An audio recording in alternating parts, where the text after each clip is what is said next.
Assalamualaikum warahmatullahi wabarakatuh. Ini dari kelompok 4 akan mengekspresikan hasil laporan pengamatan lingkungan kemarin dan pengawasan.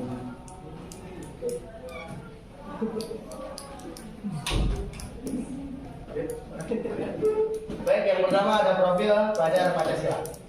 Pengertian pelajar Pancasila. Pelajar Pancasila merupakan pelajar sepanjang hayat yang kompeten, berkarakter, dan berperilaku sesuai nilai-nilai Pancasila. 12. Pengertian profil Pancasila. Profil Pancasila merupakan sejumlah karakter dan kompetensi yang diharapkan untuk diraih dan peserta oleh peserta didik yang didasarkan pada nilai-nilai luhur Pancasila. Next. Kemudian program pelajar Pancasila memiliki 6 dimensi yang beberapa elemen di dalamnya: beriman, bertakwa kepada Tuhan Yang Maha Esa, dan berakhlak mulia. Pelajar Pancasila mengimani dan mengamalkan nilai dan ajaran agama kepercayaannya. Baik, masih di profil pelajar Pancasila. Berkebinekaan global, pelajar Pancasila mengenai dan mencintai budaya dan negaranya.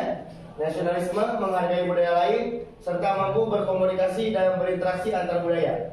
Mandiri, pelajar Pancasila memiliki pemahaman terhadap diri dan situasi yang dihadapi serta mengulasi diri untuk mencapai tujuan dan meningkatkan kualitas hidup. Bergotong royong, pelajar Pancasila melakukan kolaborasi yang dibangun atas dasar kemanusiaan dan kepedulian kepada bangsa dan negara sehingga dapat berbagi kepada sesama. Kemudian bernalar kritis. Pelajar Pancasila yang bernalar kritis menganalisa dan mengevaluasi semua informasi maupun gagasan yang diperoleh dengan baik. Yang terakhir ada kreatif. Pelajar Pancasila yang kreatif adalah pelajar yang bisa menghasilkan gagasan, karya, tindakan, dan original.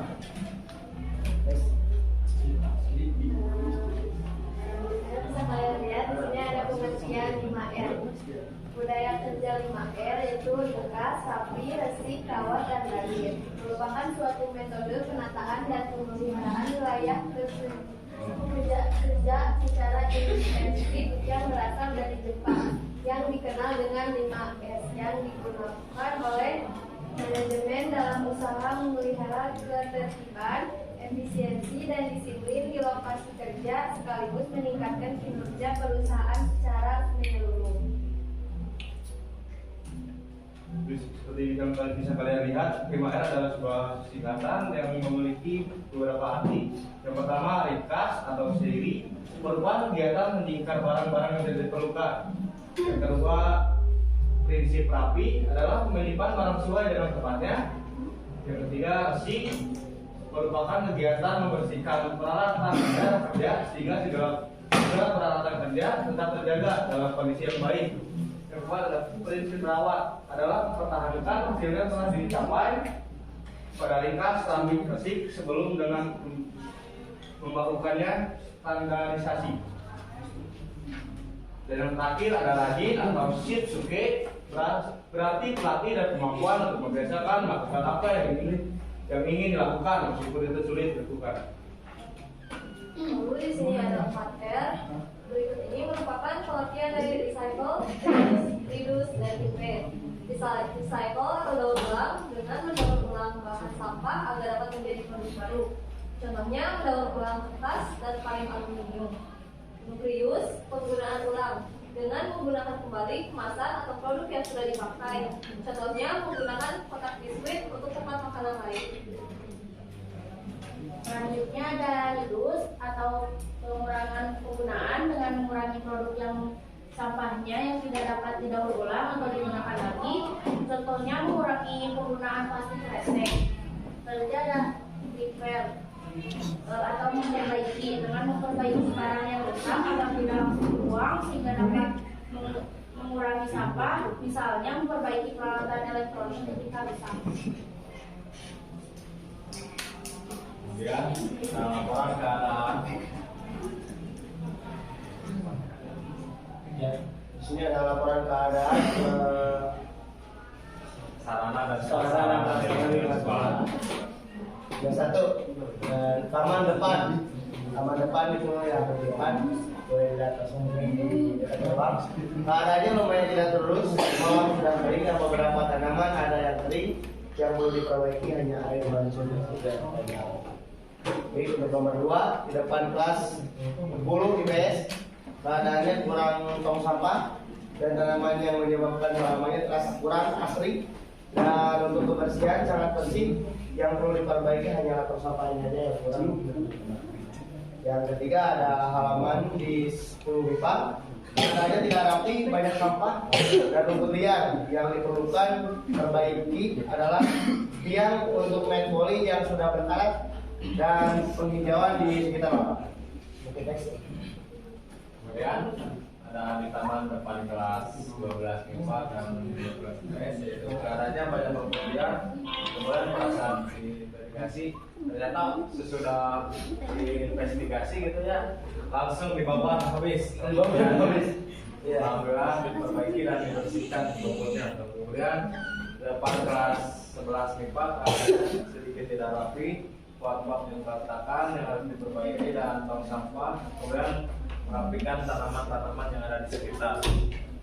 Selanjutnya adalah ukuran karakteristik sampah. Satu yang kami temukan ada tumpukan dedaunan berkarakteristik sampah organik yang berasal dari pohon-pohon sekitar dan kondisinya lemah. Lalu selanjutnya ada kantong sampah berisi plastik berupa sampah non-organik atau non-organik dari pemakaian siswa berkarakteristik berkembang.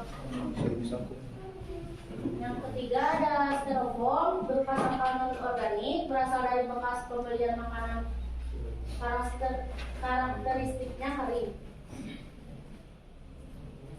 Dan yang keempat ada kertas berupa sampah organik berasal dari pemakaian siswa, karakteristiknya kering. Dan yang kelima ada tumpukan rumput berupa sampah organik yang berasal dari bekas pemotongan tanaman di taman, karakteristiknya kering. Lalu ini ada alur pengelolaan sampah yang ideal. Pertama, misalkan sampah yang bisa didaur ulang, organik dan anorganik. Lalu mengolah sampah kering dan basah. Yang ketiganya jual sampah yang kering atau anorganik. Yang keempat, buat menjadi tusuk sampah organik. Yang kelima, bakar sampah tersisa. Yang keenam, abu bakar dari hasil pembakaran sampah dijadikan pupuk kompos tanaman yang lebih bagus menggunakan scrap.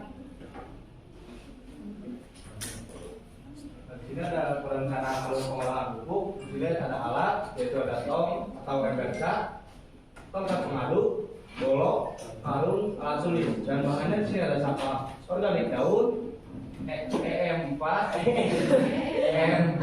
gula dan air. Cara membuatnya di sini yang pertama adalah mengumpulkan sampah organik. Siapkan wadah besar berpenutup atau tong. Potong-potong kecil sampah daun dengan golok agar mudah terurai oleh mikroorganisme. Masukkan seluruh sampah organik ke dalam tong. Terus selanjutnya membuat larutan M4, gula dan air dengan memperbandingkan sampah organik 50%, larutan M4 50%, 1 ton sampah dengan 1 perbandingannya 1 ton sampah dengan 1 liter M4. Aduk menggunakan tongkat pengaduk yang bersih secara merata. Lalu tutup wadah atau area pengkomposan dengan tutup tong. Lalu yang terakhir, setiap 1 menit sekali buka dan aduk kompos agar fermentasi merata. Semprotkan juga sedikit air untuk menjaga kelembaban kompos. Tutup kembali dengan terpal. Jadi di sini juga ada perencanaan alur pengolahan pupuk. Biaya yang dibutuhkan untuk membuat pupuk mungkin pupuk kompos tersebut untuk biaya alat. Di sini hanya membutuhkan biaya tong mungkin sekitar 280.000 satu tongnya.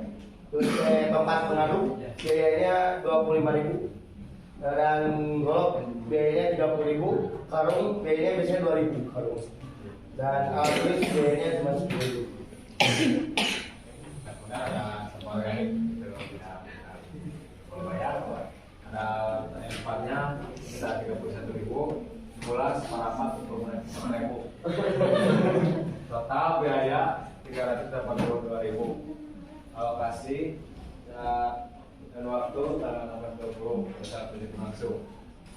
Kami dari kelompok 4 di sini kita akan mempresentasikan hasil laporan proyek penguatan profil pelajar Pancasila. Dan sebelumnya izin memperkenalkan diri terlebih dahulu. Nama saya Rizal Fernandi. Nama saya Nabil Fadlian. Nama saya Yusuf Rahasia. Nama saya Sofina Putri Febriani. Nama saya Medata Sanova. Baik, di sini di laporan kami ada pertama ada pendahuluan, terus ada tujuan, ada tahapan kegiatan dan kesimpulan yang akan dijelaskan oleh teman-teman saya selanjutnya. Di pendahuluan ada sampah organik. Sampah organik berasal dari makhluk hidup baik manusia, hewan maupun tumbuhan. Salah satu jenis sampah organik adalah sampah organik kering yang merupakan bahan organik lain yang kandungan airnya kecil seperti kertas, kayu atau ranting pohon dan dedaunan kering. Dengan begitu maka kami selaku siswa dan siswi SMA 1 Jaya melakukan sebuah kegiatan yang bertemakan gaya hidup berkelanjutan yang diharapkan dapat memberikan motivasi bagi para remaja dan lain. Dari sini ada tujuannya. Tujuannya dilaksanakan kegiatan ini adalah untuk mengolah sampah organik di sekitar lingkungan sekolah agar tidak terbuang, tercemar dan berceceran. Selanjutnya ada tahapan kegiatan. Pertama-tama, kumpulkan dedaunan dan rumput kering. Kedua, jemur seluruh sampah organik tersebut hingga kering. Ketiga, potong daun tersebut agar menjadi potongan kecil. Keempat, ambil air 2 liter lalu campurkan dengan DMO sebanyak 3 tutup botol dan gula sebanyak 10 sendok makan. Kelima, aduk hingga merata. Setelah merata, lalu masukkan daun secara perlahan. Yang keenam, aduk hingga semuanya tercampur, lalu tutup tong dan simpan di tempat yang teduh dan sejuk. Terus ada kesimpulan, yaitu dengan melaksanakan kegiatan ini kita dapat mengetahui bagaimana cara menanggulangan sampah yang baik dan bagaimana cara membuat pupuk dari sampah organik. Lalu tidak semua sampah akan berdampak buruk bagi lingkungan. Oke, mungkin lanjut ada tentang gaya hidup berkelanjutan. Nah, mungkin sampah dikelola terdiri atas sampah organik dan sampah anorganik. Sampah yang tidak dikelola dengan baik akan menimbulkan beberapa dampak negatif. Oleh karena itu, pengelolaan sampah yang berkelanjutan sebagai sangat diperlukan untuk mencapai berbagai sasaran, terutama gaya hidup berkelanjutan. Pengelolaan sampah yang berkelanjutan merupakan salah satu bentuk tanggung jawab atau atas konsumsi dan produksi yang telah dilakukan. Sebagai contohnya adalah masyarakat yang terbuka atau bahkan membakarnya. Oleh karena itu, pengelolaan sampah yang berkelanjutan akan mengurangi dampak kesehatan dari pembakaran terbuka. Dengan mengurangi sampah organik, kita bisa memilah.